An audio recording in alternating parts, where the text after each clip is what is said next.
Sed bienvenidos un día más a un nuevo vídeo de Planeta Fríctico. Seguimos con el análisis de la saga Bond. Hoy venimos con un vídeo largo, hoy venimos con un vídeo tocho, porque hoy analizamos toda la etapa, la extensa etapa de Roger Moore interpretando al agente 007. Una etapa que de alguna manera da el do de pecho con respecto al personaje. Es una etapa muy característica porque es la que acaba de asentar las bases que vimos con Sean Connery y que lo que hace es, pues bueno, dejar la puerta abierta a un futuro de Bond que vendrá con Timothy Dalton, que vendrá con Pierce Brosnan y que vendrá con Daniel Craig. Una etapa imprescindible, una etapa diferente porque no tiene nada que ver lo que es el carácter de Sean Connery o lo que vimos de Lazenby con Roger Moore, le dan un toque totalmente diferente, pero que marca una etapa súper importante del personaje. Así que vamos allá con la etapa de Roger Moore interpretando a 007.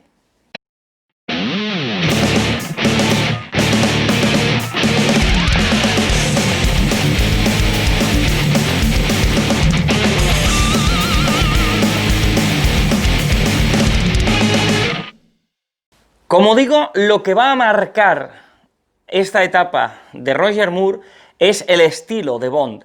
Vamos a ver una etapa donde el humor va a tener mucha importancia. Después de la etapa de Sean Connery, que era un Bond más serio, con humor ácido, aquí tenemos a un Roger Moore que simplemente sus facciones, simplemente sus palabras, sus interpretaciones, la sonrisa característica cuando se mira con un villano, que es como en plan, pues de mucha cortesía, que hace así con la cabeza y sonríe, pues todo eso da un toque de mucho humor, no tan ácido como el de Sean Connery, y que, pues bueno, es, como digo, el sello distintivo de esta etapa.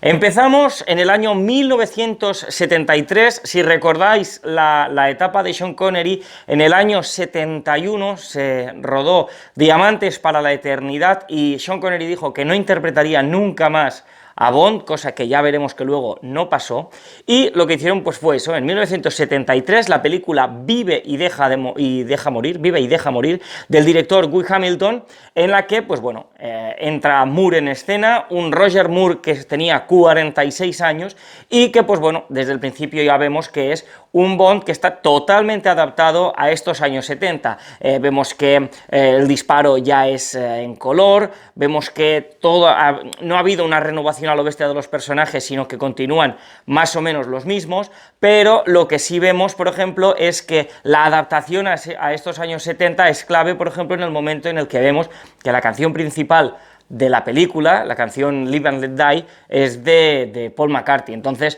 vemos que Bond pues ya empieza a fijarse en lo que estaba de moda en ese momento. La película empieza en Nueva Orleans y en Nueva York. Vemos que en Nueva Orleans hay un funeral, donde ves a gente que está triste, llorando, hay un primer plano de una señora que, bueno, está súper dolida, ¿no? Y de repente vemos que, pues, tenemos un agente secreto, está mirando esta escena de funeral por la calle y dice, ¿quién se ha muerto? Y usted, lo matan, lo meten en el ataúd, lo meten en el funeral y el funeral se transforma automáticamente de un funeral a una especie de carnaval.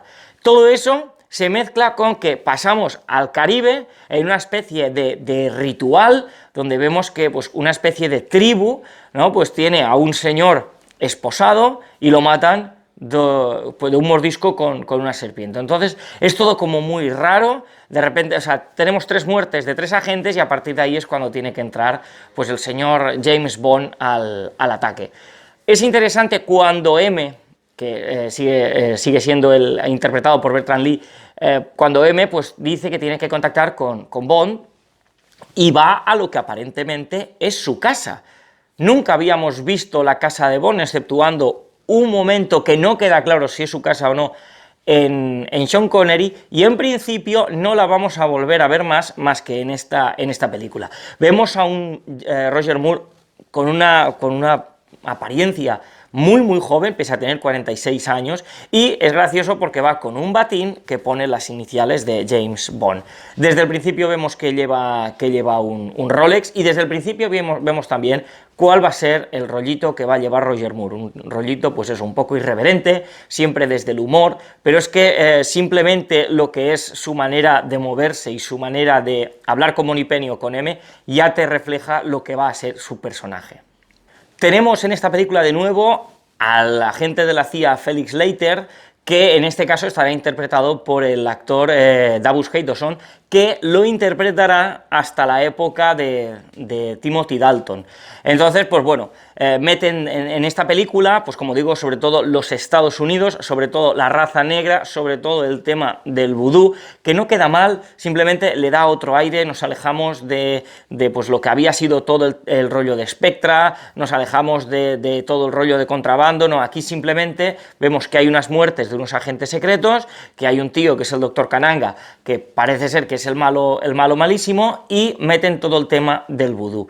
Que es curioso porque cuando Bond entra en contacto con todo el tema del vudú, al principio le hace gracia, tiene una actitud, vamos a decir, chulesca, vamos a decir, entre comillas, de superioridad intelectual, porque no se lo cree.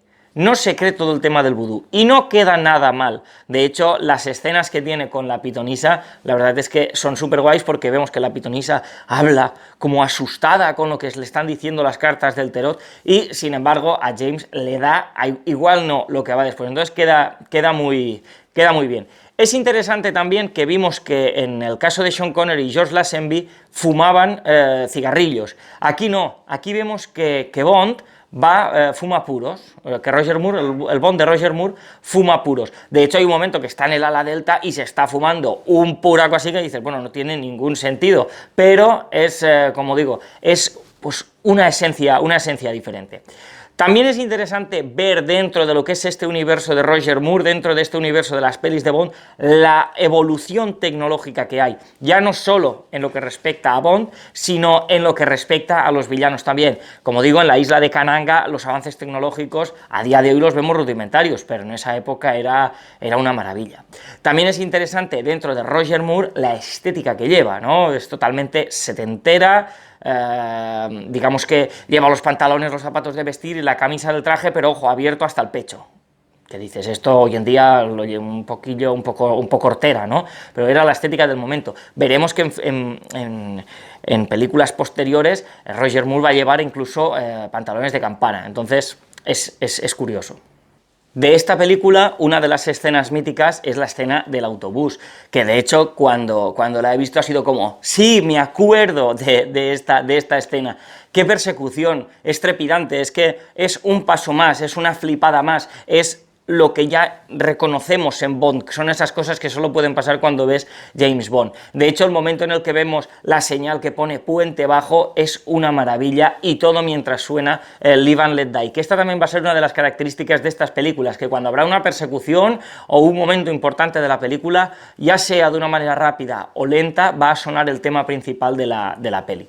A partir de ahí también es interesante destacar la escena en el Fillet All Soul, que la verdad es que está muy bien, en el momento en el que James se sienta, Leiter se va, hay una mesa que le hace ir a lo que son los despachos de Kananga. En general eso queda muy bien. Igual que queda muy bien el ayudante de Kananga, el Manogarfio, que de hecho no sé cómo se llama, pero que es bestial, porque ya vemos que empiezan a aparecer estos personajes extraños, como el Manogarfio, como veremos también en el caso de Tiburón.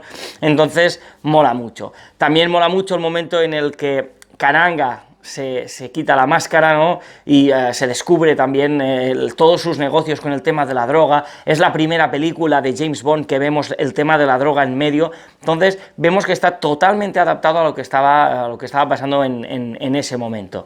De la misma manera tengo que destacar otra escena, que es la escena de los cocodrilos, y la escena de la persecución con las lanchas por el río Mississippi, que también es una maravilla. Lo que me extrañó fue que hubiera pocas explosiones, pero bueno, hay una explosión principal, como no puede ser de otra manera, que de hecho ya te la esperas, y entonces queda guay. En general la película está muy bien, me gusta porque Kananga es un buen villano, que tiene un punto débil, que es el esoterismo.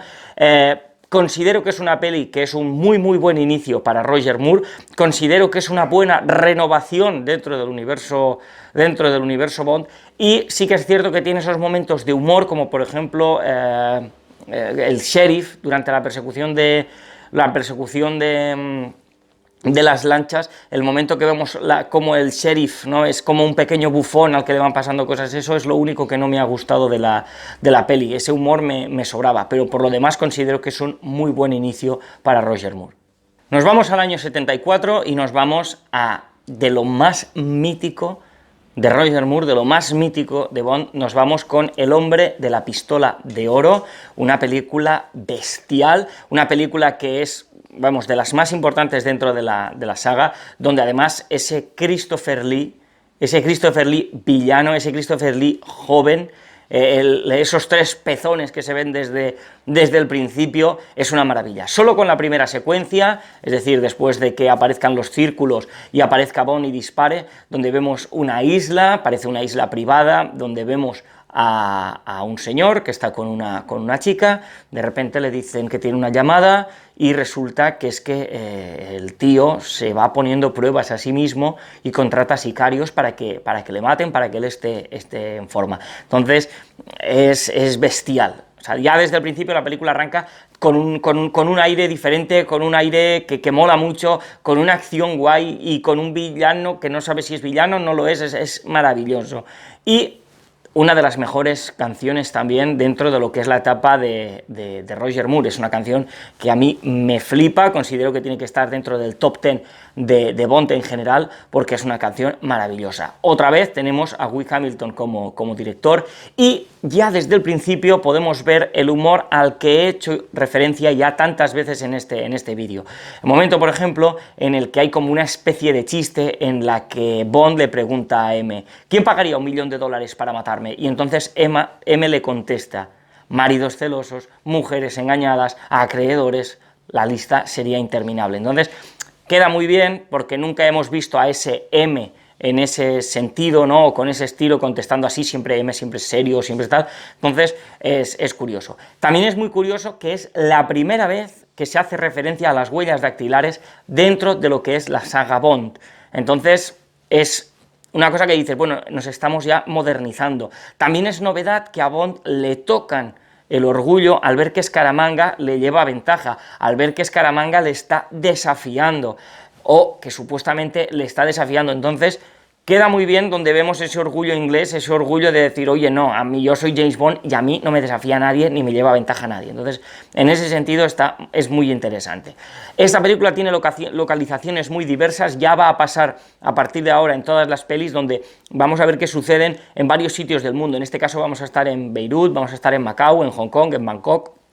Vamos a ver que Bond va a estar por toda esa zona. De la misma manera que vamos a ver a Bond sangrar, me atrevería a decir que por primera vez en lo que es todas las pelis. Entonces es curioso. De nuevo, Rolex y puro, ya te digo que van a ser signos distintivos de Roger Moore en una película que, como digo, desde el principio es trepidante. Hay que destacar el personaje de Nick Nack, en esta película es súper importante. Nick Nack, el actor enano, que es la mano derecha de Scaramanga y que le sirve como cocinero, criado, asistente, todo, y que va a poner en serios problemas a James Bond. Es un auténtico cabrón, tanto para Bond, ¿no?, como cuando le pone las cosas difíciles o le plantea los retos en los que aparecen sicarios en casa para que Scaramanga se entrene. También súper característica, no he dicho nada todavía de la pistola de oro. La pistola de oro vemos que es casi podría decir, un poquito más que una cajetilla de tabaco. Supongo que debe pesar 1 quintal, pero es una pistola súper característica que tiene la característica de que tiene pocas balas. Es interesante ver que el servicio secreto británico tiene su base en un barco hundido. Vemos que, como digo, se van modernizando y que donde menos te esperas puede haber una base secreta del servicio de inteligencia británico. Entonces eso empieza a molar. Del mismo modo, aquí vuelve a salir el sheriff JV, que ya lo vimos en la escena del Mississippi, que bueno, pues vuelve a dar ese toque de humor que para mí sobra, pero esta película tiene momentos bestiales como el momento del tatami, donde ves que retan a James Bond, se va a pegar con uno y pues cuando es karate y estas cosas, antes de iniciar la lucha, hay que saludar al rival. Pues bien, no te esperas que cuando el rival hace así, James Bond le pega una patada en toda la cara que dices, bueno, esto no me cuadra, ¿no? Entonces, vemos que mola. Por ejemplo, hay cosas como el giro de guión con la muerte de Heifat, que están bien. Los coches, los AMC que aparecen en esta película, son bestiales, igual que la escena del puente roto es una maravilla. Lo que pasa es que, bueno, pues son esas cosas de Bond, ¿no? Que Bond coge un coche, va a un puente que está roto, hace una pirueta y cruza un río en el aire haciendo como un looping. Queda genial. Lo que sobra, pues el silbido que le ponen. Hay efectos en toda esta etapa de Roger Moore, efectos que no tienen ningún tipo de sentido, que si hubieran puesto el tarán, tarán, tararán, hubiera quedado mucho mejor que no poner sonidos absurdos que no pegan con la película. Es lo único que les puedo reprochar. De la misma manera, después de esta escena del puente, tenemos el AMC volador de Scaramanga, que es una maravilla. En fin, es que Scaramanga me parece si ya me gustaba el Dr. Kananga, porque era interesante con todo el tema del esoterismo y tal, Scaramanga me gusta porque se le ve inteligente, se le ve preparado, y aparte es que Christopher Lee es un actor como la copa de un pino. Bueno, ya lo sabemos porque ha interpretado, entre otros muchos personajes, a nuestro querido Saruman. Entonces es bestial verlo así. Hay referencias al Dom Perignon, en este caso Dom Perignon del 63, y lo que es toda la escena final en la isla me parece maravillosa. Los formalismos que tienen tanto Scaramanga con Bond como Bond con Scaramanga son bestiales. De esta película lo que me gusta es que la peli es redonda. Lo que no me cuadra, que la agente Goodnight sea tan tonta. Porque no puede ser que seas agente secreto del servicio británico y de verdad tengas esa actitud. Ahí considero que se equivocaron a la hora de plantear al personaje. A mí el final de Scaramanga no me desagrada, creo que está bien, y evidentemente todo tiene que acabar con una explosión.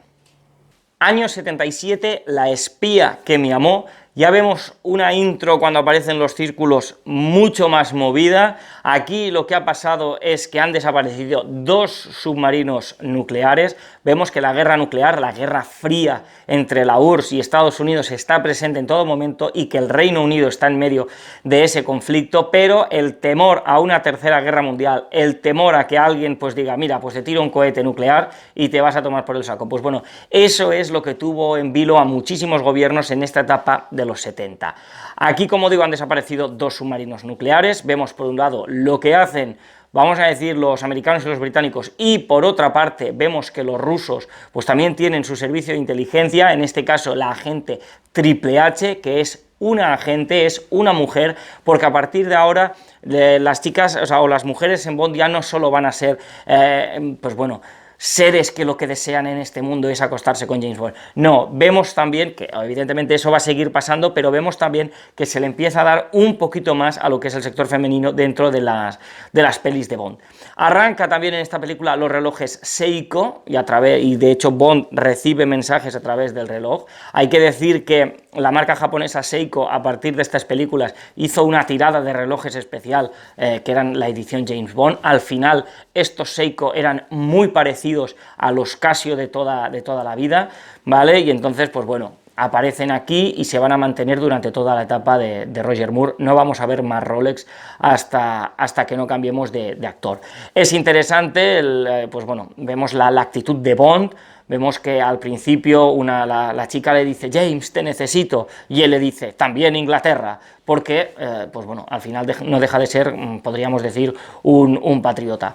Todo esto lo dice en una barraca que hay, yo supongo que son los Alpes, y entonces arranca una escena de nieve con perspectivas muy interesantes, es decir, antes las escenas de nieve, pues bueno, se rodaban y veías que iban bajando y tal, pero aquí no. Aquí ves, por ejemplo, a Bond esquiando en primera persona, vemos piruetas, vemos gadgets, es bestial. De hecho, hay el momento en el que Bond va bajando por una colina y se tira por el precipicio y sabes que va a tener un paracaídas pero cuando lo abres sabes perfectamente que va a ser un paracaídas con la bandera del Reino Unido, pues bueno, son esas cosas que dices, brillante, solo Bond. Pero sí que es cierto que el patriotismo al Reino Unido, el patriotismo a Inglaterra, se empieza a ver a partir de esta peli. La canción principal de La espía que me amó está bien, no está mal. A partir de ahora, bueno, realmente desde el principio, la canción de James Bond siempre va a ser importante y va a ser una cosa a destacar de la película y de la saga. Pero sí que es cierto que a partir de este momento la mayoría de las canciones que vamos a escuchar van a estar muy bien. En esta película las localizaciones principales serán Moscú, Austria, El Cairo y Cerdeña. También es curioso que a partir de estas películas, aparte de salir M y aparte de salir Q, también va a tener un papel, vamos a decir, bastante recurrente el ministro de Defensa. Entonces podemos ver cómo el ministro de Defensa va a intervenir en lo que es las misiones de Bond. De nuevo vamos a tener a los rusos con la sombra de las sospechas y, pues bueno, vemos que vamos a tener, pues eso, a un villano megalómano que se hace una base bestial, que tiene tiburones, que está, pues eso, totalmente zumbado. Entonces vemos que los villanos ya no solo, pues insisto, volvemos a Spectra o a Contrabando, sino que vamos, pues eso, a megalómanos que lo que quieren es o gobernar el mundo o exterminar una parte del mundo o algo por el estilo. Aquí el ayudante del malo va a ser Tiburón, ese actor de casi 2 metros. De hecho, la escena principal, o la primera escena en la que tenemos la presentación de Tiburón, es la que con los dientes rompe el candado, que es épico, y a partir de ahí, pues bueno, lo vamos a tener tanto en esta película como en la que continúa. Es interesante que en esta película se hace referencia a la boda de Bond, y no va a ser la única que va a hacer referencia a que Bond estuvo casado. Sí que es cierto que todo esto ocurre cuando James Bond y Triple X, que es la agente Marsova, pues bueno, de alguna manera uno le dice al otro quién es y el otro le dice al uno quién es, ¿no? Y ella hace referencia a esa boda. Hacen un buen dúo contra Tiburón, ya no solo cuando se enfrentan a él en las ruinas, sino durante toda la película. ¿Veis? Aquí sí que hay un momento, en el que salen de las ruinas de Egipto y van caminando por el desierto, que la música no pega para nada con lo que está pasando.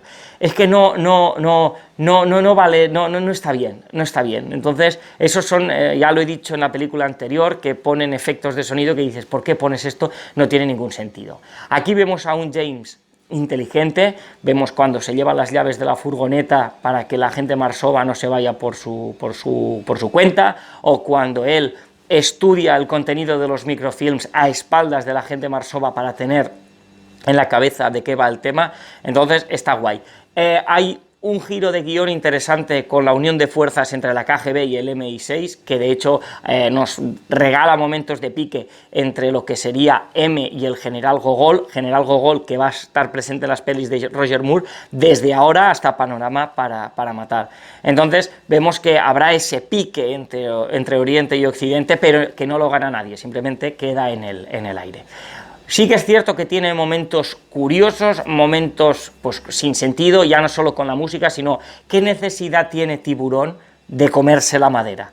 Es decir, yo puedo entender que Tiburón pues tiene esos dientes pues para romper metales, etcétera, etcétera, que oye, que es súper útil, pero morder la madera porque sí, es una cosa que supongo que es para darle espectacularidad al personaje, pero que no tiene ningún tipo de sentido.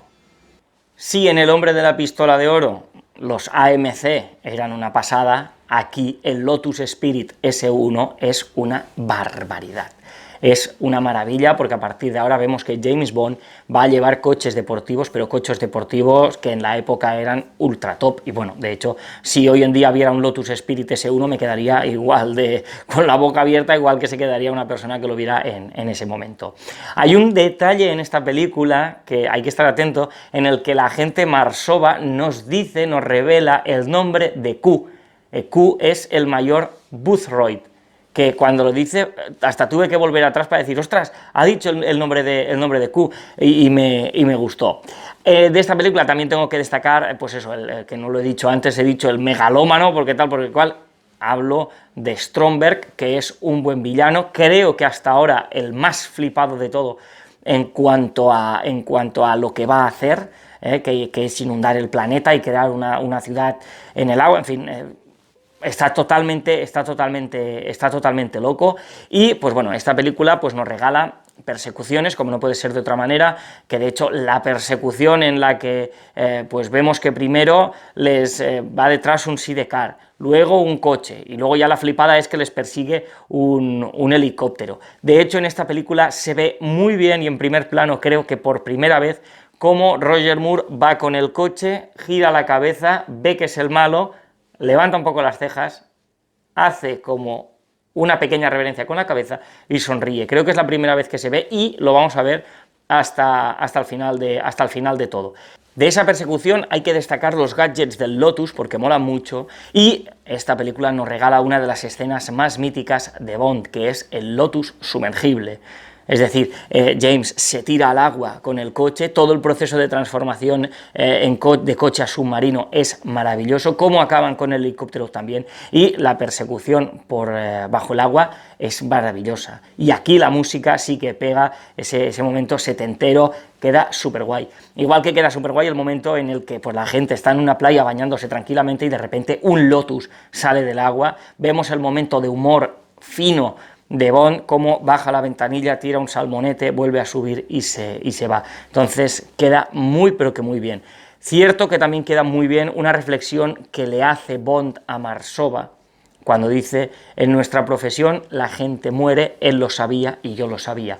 Porque al principio de la película, cuando está en la barraca en los Alpes, de cuando le empiezan a perseguir, pues bueno, hay una persona que muere, y esa persona que muere es el amante de la agente triple X, que es lo que hace que, pues bueno, luego cuando ella se entera, de alguna manera odie un poco a Bond y le diga que cuando acabe todo le matará.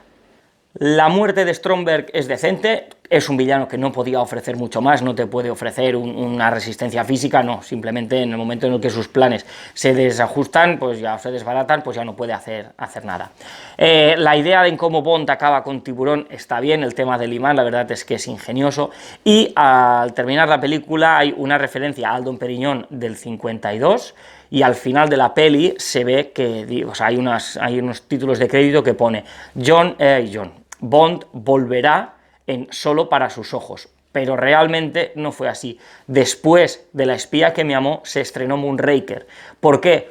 Porque como había triunfado la Guerra de las Galaxias en el año 77, los productores decidieron que Bond tenía que tener también una peli en el espacio. Entonces, al final de la peli pone que la próxima película de James Bond es Solo para sus ojos, pero realmente después de La espía que me amó, la película que viene es Moonraker. Nos vamos al año 79 y, como digo, llega Moonraker. Después del triunfo de Star Wars en el año 77, como digo, los productores dijeron que Bond tenía que tener una peli especial. Entonces, en esta película nos vamos al espacio. Al principio aparece Tiburón, que por cierto no he dicho que el actor es Richard Kiel, y vemos que, pues bueno, otra vez hay una caída en paracaídas. Sí que es cierto que vamos a ver que Tiburón a partir de ahora se va a salvar de la muerte varias veces, que dices, hijo, te tendrías que haber muerto un par de veces ya, pero bueno, lo mantuvieron por el toque terrorífico que daba el personaje. Vuelve a aparecer el ministro de Defensa, tenemos localizaciones en Estados Unidos, Venecia y Río de Janeiro, pero sobre todo lo que vamos a tener es a Hugo Drax. Vaya pedazo de villano. Si había dicho que Stromberg estaba loco, lo de Drax ya es una locura, es que es maravilloso. Vemos toda la temática especial desde el primer momento. De hecho, nos enseñan algunas de las pruebas que tienen que hacer los astronautas, como por ejemplo la cámara centrífuga de entrenamiento, en la que por supuesto James Bond va a tener problemas, pero en la que por supuesto Bond se va a librar y va a superar todos los estándares que tiene que pasar. Es decir, se supone que una persona aguanta entre 3 y 4 Gs de fuerza en esa cámara. Pues bueno, James llega a 10, creo, entonces es una barbaridad, pero claro, es James Bond. Es interesante en esta película un concepto que no se ha desarrollado mucho, pero que a partir de este sí, que hay un momento en el que una persona, que es la piloto que lleva a Bond a las instalaciones de Hugo Drax, pues bueno, le ayuda por la noche a husmear en las cosas de Hugo Drax, y bueno, pues esta chica va a morir en un bosque, perseguida por los perros de Hugo Drax y muerta a manos de esos perros, ¿no? Entonces es una escena terrorífica, para mí la más terrorífica de Bond de toda la saga, y como digo, explora eso de que Bond deja muerte a su paso y gente que le ayuda, pues porque considera que tiene que hacerlo, o porque, en fin, está atraída hacia James, pues bueno, acaba muerta. Entonces es un concepto en el que ahondan por primera vez en plan en serio. En Venecia la persecución de las góndolas stop, al estar cerca de los 80, es una persecución a la que estamos más acostumbrados en cuanto a flipadas. Eso sí, el momento en el que la góndola se transforma es bestial y vemos a Bond por la plaza de San Marcos de Venecia, dices, qué maravilla, pero sin embargo volvemos a esos efectos musicales y a esos efectos visuales que buscan el humor, que quedan fatal. Es decir, en una película de James Bond no se puede dar un primer plano de una paloma haciendo así. Eso no puede ser, eso no queda bien. Estamos hablando de una película de Bond, entonces considero que esa clase de escenas no tienen que estar. Sí que lo que aparece de nuevo es una escena de pelea de artes marciales, en este caso es una pelea de Aikido, que queda muy bien. Por supuesto, lo que pretenden con Bond haciendo karate, haciendo judo o haciendo Aikido es demostrar que el personaje, que lo que es 007 está muy bien entrenado en todas las disciplinas de arte marcial. Como curiosidad, aquí no vamos a tener referencia al Dom Perignon, vamos a tener referencia al champán Bollinger del año 69, y vemos que pese a estar en Estados Unidos, no tenemos a Felix Leiter, sino que tenemos a una agente de la CIA. En esta película ya podemos ver a Bond con pantalones de campana propios de la época que he hecho referencia anteriormente. Vemos de nuevo un carnaval, y vemos que el cabezudo, que realmente es Tiburón, da auténtico miedo. El momento en el que están en el carnaval, que Bond se tiene que meter en un almacén de Drax, y vemos ese cabezudo que va vestido de payaso, que va caminando así un poquito, que es desagradable, pues da miedo. Y de hecho es que es una escena mítica también. Dices que gilipollez de escena, pero es que es una escena mítica también. El momento en el que Bond y Tiburón se miran y se ríen es maravillosa, igual que la escena en el funicular con Tiburón rompiendo los cables a mordisco. Es que queda muy bien, es decir, el personaje de Tiburón da miedo, pero al mismo tiempo deseas que esté más en pantalla, deseas que le den más protagonismo, que aparezca en más pelis, aunque lamentablemente esta será la última película en la que aparecerá. De hecho, después de la escena del funicular en la que rompe con los dientes los cables, Tiburón se enamora. Por cierto, que en el funicular hay una publicidad de 7up antigua que a mí personalmente me pareció maravillosa. ¿Os acordáis que os he dicho? Vemos que Tiburón se libra de la muerte varias veces, pues por ejemplo en la persecución que hay en el Amazonas, Tiburón debería morir, porque se cae por una catarata, nadie puede aguantar eso, y sin embargo él lo aguanta. Cuando nos vamos a Brasil, en la localización de Brasil, cuando Bond llega a las instalaciones de Drax, lo primero que se encuentra es un harén de mujeres, que esto sobra totalmente, porque es que además se va a repetir en las próximas películas y no tiene ningún sentido, es que no le aporta absolutamente nada a la película.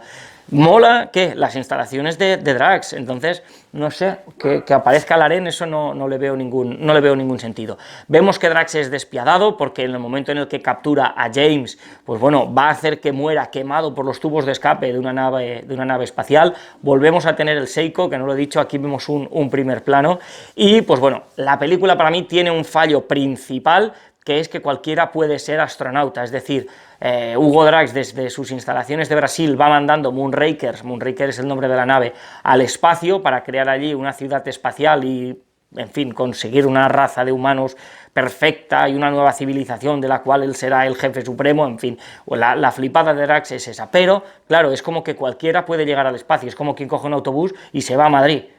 Esa es la sensación que da, entonces es el único fallo que le veo a la peli.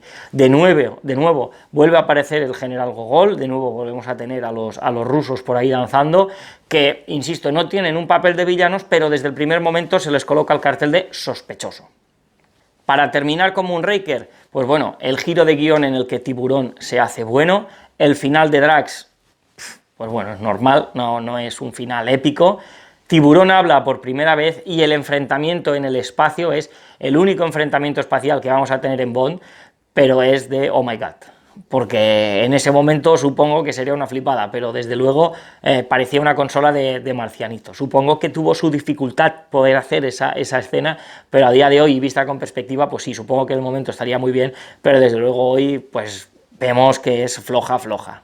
Año 81, Solo para sus ojos, una película que en España pues la recordamos porque Madrid fue una de las localizaciones, hablaremos bien de esa escena, pero bueno, año 81, vemos que la introducción tiene más guitarreo, vemos que Bond le deja flores a Teresa, que casualmente, si nos fijamos en la lápida, pone que el año de la muerte de la mujer de Bond es el año 69, justo el año en el que se estrenó James Bond al servicio de su majestad, por lo tanto es una buena referencia, y sobre todo pues nos vamos a empapar de esos años 80 en la música. Aquí aparece Blofeld, que conserva el collarín, que va en silla de ruedas, en fin, que controla un helicóptero por control remoto, que por cierto se ven que los altavoces son Pioneer, en fin, que de hecho el helicóptero se supone que se lo ha mandado el MI6 a Bond, pero realmente es de Blofeld, y vemos que en el helicóptero pone Universal Export, ya os dije que Universal Export es la tapadera del servicio secreto británico. Entonces, pues bueno, queda todo genial. Sí que es cierto que el momento de Blofeld para mí sobra bastante porque no le aporta absolutamente nada a la película, pero bueno, supongo que querían meter algo de Spectra en la etapa de Roger Moore, aunque fuera de una forma mínima y aunque fuera un momento simplemente para hacer referencia a ese matrimonio de Bond. Los rusos vuelven a aparecer, los malos malísimos, que de hecho es la primera vez que vamos a tener un ruso como malo. Aquí me voy a tirar a la piscina sin manguitos y sin nada, porque sale el barco St. George y sale Tanner, y creo recordar que tanto el St. George como Tanner van a salir en las pelis de Pierce Brosnan. Veremos si me he equivocado o no, pero creo que sí. Aquí las localizaciones son la costa albanesa, Madrid, Cortina y Grecia. El Lotus que vemos al principio es una maravilla, de hecho me parece bestial que en estas películas de los años 80 Bond lleve coches, pues eso, ultradeportivos de la época, como podía ser un Lotus. Lo primero que voy a destacar, pues bueno, la idea que se tenía de España en el exterior, en ese año 81. Vemos que Bond tiene que ir a las afueras de Madrid, y en las afueras de Madrid lo que está lleno es de olivares, y vemos gente recogiendo aceituna, en fin, que parecen más mexicanos que españoles. Bueno, la imagen que dan de España, pues bueno, supongo que otros países se pueden quejar también de cómo lo representan en las películas de Bond, pero desde luego aquí no están nada acertados. De cuando Bond tiene que ir a Madrid porque tiene que ir a la mansión de uno de los villanos, que se llama González, que vemos que González en su casa vuelve a tener un harén que no tiene ningún tipo de sentido, no es necesario tampoco, pero bueno, ahí va. Vemos que la coprotagonista lleva una ballesta, y el hecho de que lleve una ballesta es maravilloso, igual que maravillosa es la mítica persecución con el 2 caballos por los olivares de alrededor de Madrid. En esa persecución podemos ver los formalismos de Bond con los malos, de nuevo, insisto, él va conduciendo, mira, levanta las cejas, sonríe, hace como una pequeña reverencia, pues bueno, eso es una cosa que no se va a perder en Bond. Lo que no me ha gustado de esta película ha sido el doblaje de Q. No es el de siempre y no me ha gustado, pero sí me han gustado los personajes que aparecen en esta peli, que en este caso serían Luigi Ferrara, que es vamos a decir, el agente del servicio secreto italiano, si es que existe, pero bueno, es un agente italiano. El personaje de Aris Kristatos, que es el villano principal, el que nos aporta el giro de guión, y Milos Columbo, que me parece también una maravilla, es un secundario que de hecho es una lástima que no aparezca más, porque la verdad es que tiene muchísima personalidad. Aquí tenemos una persecución en la nieve de nuevo, y vemos que James Bond lleva unos Olin Mark VI. Tengo que decir que mi madre tuvo esos esquís, y de hecho está orgullosísima de que en la película Solo para sus ojos James Bond lleve unos esquís que ella tuvo. Como digo, hay un giro hay varios giros de guión con respecto a Aris Kristatos. también hay el giro de guión en el momento en el que muere la condesa, vemos que el ayudante de Kristatos, que es Locke, es una maravilla, también es muy despiadado, un tío callado, sangre fría. De hecho, su final me parece maravilloso, cuando está pendiente, pues bueno, está en un coche al borde de un precipicio y James Bond le tira una insignia adentro y empuja el coche para que acabe cayendo por el precipicio. Es un final merecido porque, como digo, es un auténtico cabrón. Igual que de cabrón es Kristatos, el momento en el que coge a James y a la chica, que ahora no me recuerdo cómo se llama, que los ata, los tira al agua desde un barco y va dando vueltas alrededor de un arrecife de coral para que vayan para que vayan rajándose. Por si no lo sabéis, el arrecife de coral corta muchísimo, entonces va pasando por delante de un arrecife de coral para que ellos vayan rasgándose y vayan sangrando, y la verdad es que queda genial. Por supuesto, tiburones en el mar de nuevo para que se coman no a James Bond y a la chica, sino que se comerán a los villanos que caen al agua. El final de Solo para sus ojos está bastante guay. No he dicho, por supuesto, que aparece de nuevo un reloj Seiko, y hay una cosa que me ha gustado mucho y otra que no. Para terminar, la que me ha gustado es que la frase "solo para sus ojos" la dice ella al final de la peli, y lo que no me ha gustado es la llamada a la primera ministra. Me parece estúpida, me parece absurda. Dudo mucho que un agente secreto llame a la primera ministra británica y, en fin, la haga ruborizarse. O sea, es que no, y aparte que no lo hace Bond, que lo hace un loro. Entonces, en fin, esa escena última me ha sobrado totalmente. La siguiente película de Bond es Octopussy, del año 1983, una película que tuvo que competir contra Nunca digas nunca jamás y que le ganó en recaudación. Acordaros que después del año 71, después de Diamantes para la Eternidad, Sean Connery dijo que no iba a interpretar a James Bond nunca más, y eso no es así, porque en este año 83 se estrenó Nunca digas nunca jamás, en referencia a esa frase de Connery de "no voy a interpretar nunca más a James Bond", y que esta película no se considera oficial, puesto que hubo una batalla legal por los derechos de la novela Operación Trueno, película que interpretó Bond, que es la tercera o la cuarta que hizo Sean Connery. Pues bueno, ahí hubo problemas. Uno de los autores de la novela Operación Trueno consiguió los derechos cinematográficos y en este año 83 hizo la película Nunca digas nunca jamás, con Sean Connery de nuevo al frente. Compitió contra Octopussy y en cuanto a recaudación ganó Octopussy, pero es que la verdad es que las películas de Bond llevaban una dinámica prácticamente imparable. Vemos una primera persecución aérea que no está nada mal. Aquí sí que tenemos un auténtico temazo. El temazo de Octopussy también considero que tiene que estar entre las más escuchadas de Bond. Aquí tenemos localizaciones en Berlín Oriental, Londres, Nueva Delhi y el Berlín normal. Tenemos referencia a otro agente 00, en este caso 009, y Rusia de nuevo, y el general Gogol, aparte, bueno, pues son los sospechosos de ser los malos malísimos, de haber acabado con 009, y aquí aparece el general Orlov, que va a ser el villano de la película. Vamos a ver un tarao dentro de la Unión Soviética, que mientras todo el mundo está proponiendo un desarme nuclear, pues el general Orlov pretende crear el caos mundial y que, la URSS se extienda por todo el mundo.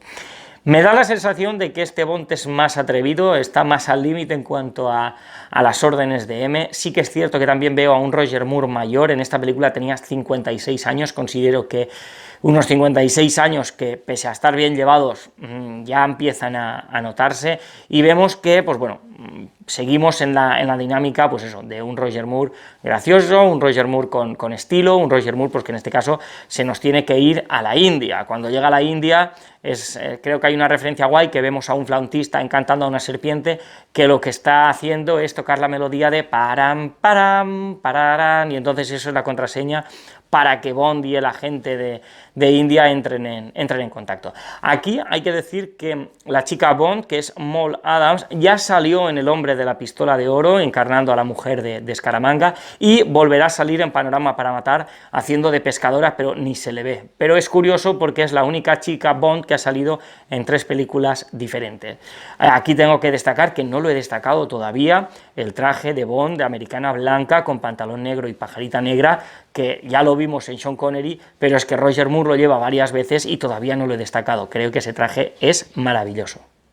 Desde el principio vemos uno de los villanos de lo que es la película Octopussy, que es Kamala, Kamala no, Kamal, y vemos que hay una partida de backgammon, que es maravillosa, en el que Bond tiene muchas agallas y demuestra que Kamal está haciendo trampas. Luego tenemos, claro, a partir de ahí, pues digamos que se destapan las cartas y cada uno sabe quién es el otro. Vemos que hay una persecución con ciclomotores por las calles de Nueva Delhi que es bestial. De hecho, está muy bien que enseñen a todo el tema de los fakires y las calles de la India. Creo que eso es un valor añadido, ya lo dije en el vídeo de Sean Connery, que las películas te enseñen cómo son las localizaciones, está muy bien. Vemos que seguimos con el Seiko, de nuevo vemos que Kamal tiene una especie de harén. Entonces son esas cosas que no considero que tenga que salir, pero sin embargo en ese momento pensaban que era una buena idea y bueno, lo sacaban. La persecución en la selva creo que está muy bien. ¿Qué queda mal? Pues bueno, el momento en el que James Bond coge una liana, va de árbol a árbol, ¿y por qué tienes que hacer el sonido de Tarzán? Son, insisto, esos efectos de sonido que no tienen ningún tipo de sentido. Lo que sí que tiene sentido es el personaje de Octopussy, su origen es muy interesante, vemos que es una mujer poderosa, vemos que es una mujer que impone respeto, pero que sin embargo vemos que la van a traicionar.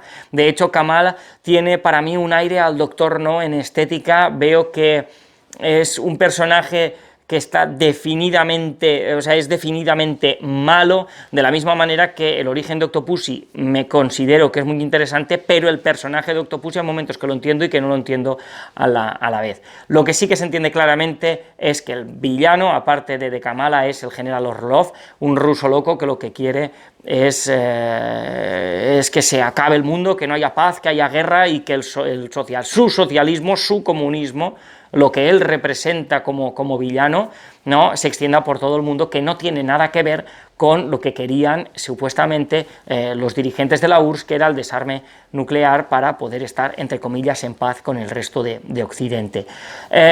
Hacía mucho que no veíamos un efecto especial como es poner un coche a dos ruedas, igual que tampoco se había visto nunca, y es algo que solo puede hacer Bond, que pone un coche en las vías de un tren, hace que exploten las 4 ruedas y que el coche con la llanta pueda ir por los raíles del tren. ¿Es una flipada? Sí, pero es una flipada que solo puede hacer James Bond.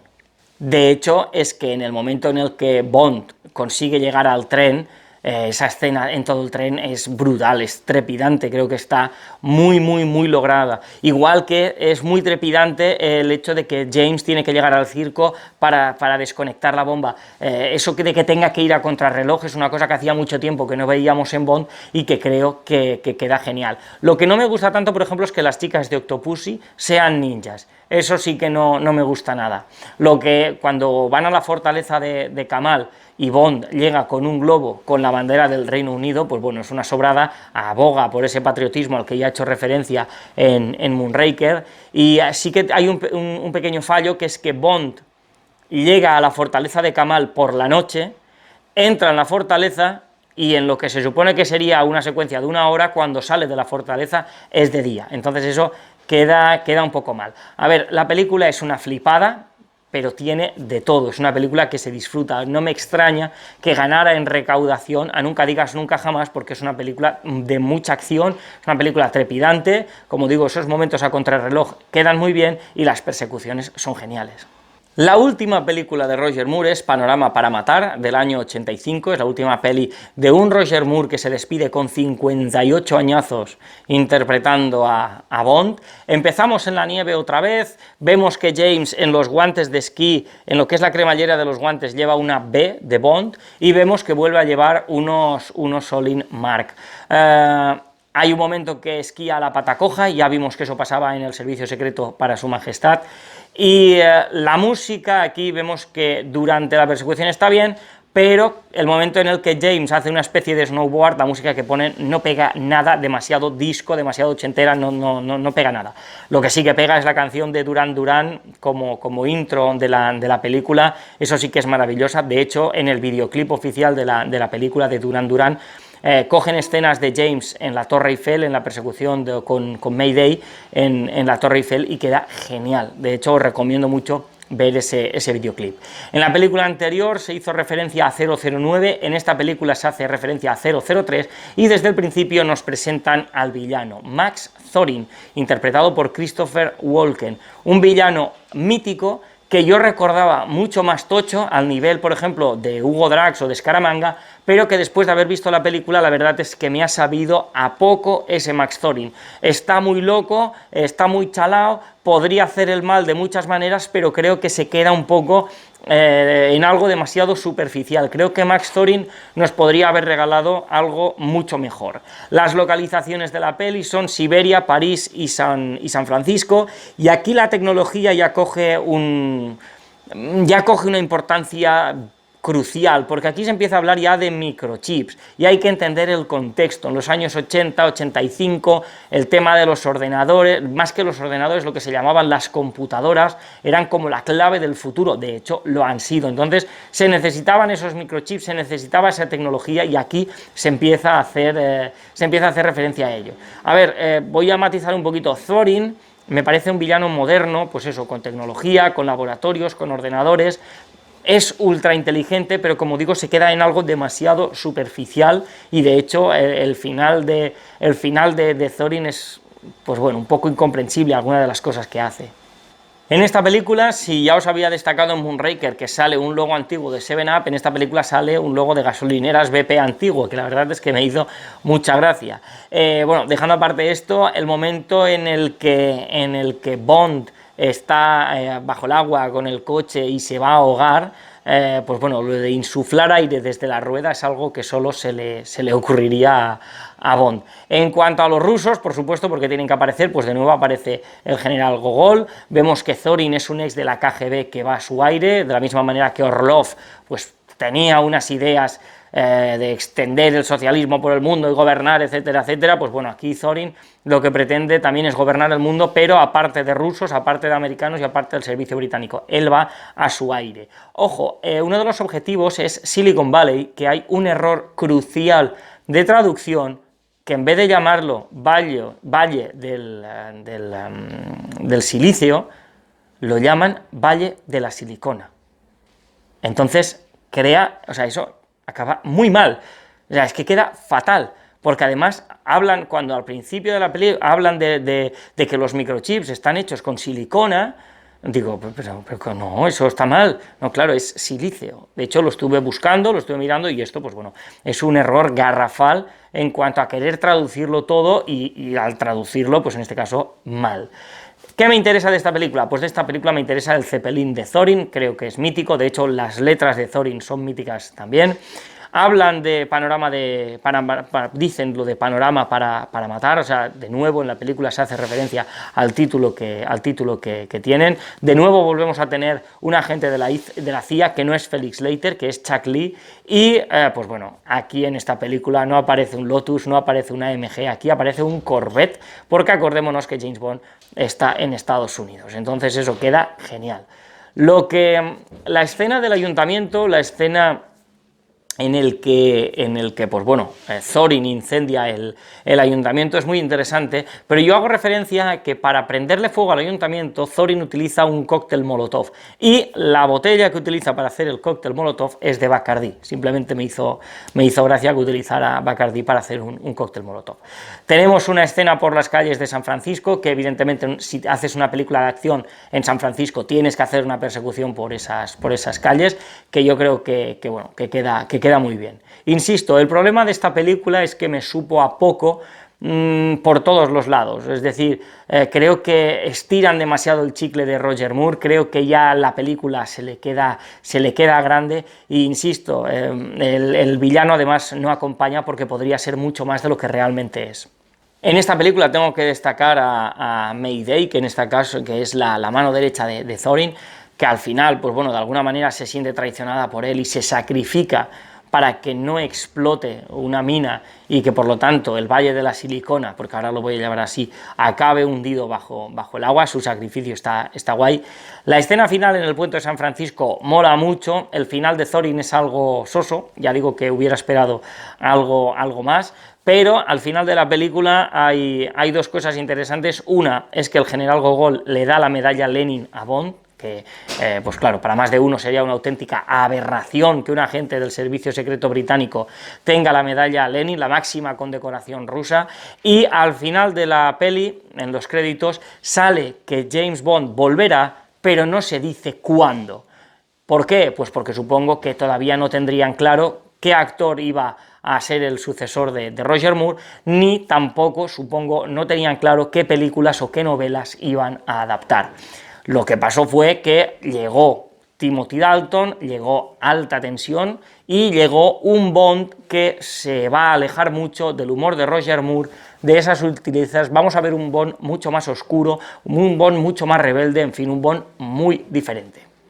Y hasta aquí el vídeo en el que analizamos la extensa etapa de Roger Moore. Nos hemos dejado 1000 cosas, pero estamos hablando de 7 películas. Ha sido un vídeo complicado, ha sido un vídeo denso, supongo que lo tendréis que ver en varios tramos, pero es lo que tiene, porque la etapa de Roger Moore es muy extensa y es una etapa en la que pasan demasiadas cosas, donde nos vamos a películas que son de más de 2 horas, entonces analizar todo esto, la verdad es que ha sido una empresa, podríamos decir, titánica. Así que, si te ha gustado el vídeo, deja un like, suscríbete al canal si no te has suscrito todavía, y dale a la campanita para estar al loro de todo lo que hacemos. En caja de comentarios nos podéis dejar lo que queráis con respecto a la etapa de Roger Moore interpretando a James Bond, decirnos si os ha gustado, si no os ha gustado, en fin, ya sabéis que nos podéis dejar lo que queráis. Nos podéis seguir en redes sociales, como son Twitter e Instagram, y como siempre, nos vemos en próximos vídeos.